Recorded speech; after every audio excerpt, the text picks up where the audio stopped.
PragerU. Black Lives Matter has no interest in helping black people.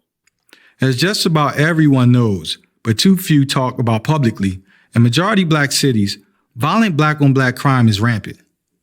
A Department of Justice study from 1980 through 2008 revealed that blacks accounted for almost half of the nation's homicide victims, 47.4%, and more than half of the offenders, 52.4%, all while being 13% of America's population. The Tuskegee Institute conducted a study of all known lynchings of blacks that occurred between 1882 through 1968. During this 86-year span, which is essentially the post-Civil War era up to the Civil Rights era, 3,446 blacks were reportedly lynched. Presently, black-on-black murder eclipses the number of blacks lynched over the course of 80 years, roughly every 6 months. Unbelievably, the culpability for this disproportionate amount of mayhem actually lies with a menacing 2 to 3% minority within the black populace. I call them urban terrorists. And since they're literally spawned from problem number 2, the black community protects them. Problem number 2, proliferation of baby mamas. The disintegration of the nuclear family has led to an astronomical increase of single mother households. According to the Moynihan Report, in 1965, nearly 25% of black children were born to unwed mothers. The report's author, Daniel Patrick Moynihan, said this was a disaster in the making. He was, of course, vilified by so-called black leaders and their progressive allies. But he was right. Today, the out-of-wedlock birth rate is nearly 75% and even higher in some urban areas.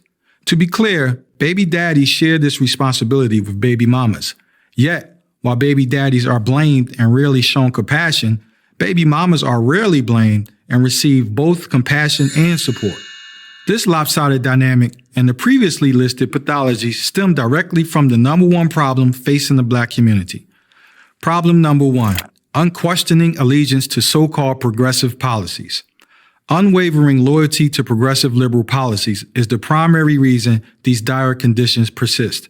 It both makes them possible and perpetuates them. It's no coincidence that progressivism is the common thread that binds predominantly black cities where single-parent homes, failing schools, rampant poverty, and crime predominate. Look at cities like Detroit, Philadelphia, and Baltimore. They've been run by progressive Democrats for decades. If their liberal policies were at all effective, these cities should have become models of economic growth and prosperity. Instead, they're models of dysfunction.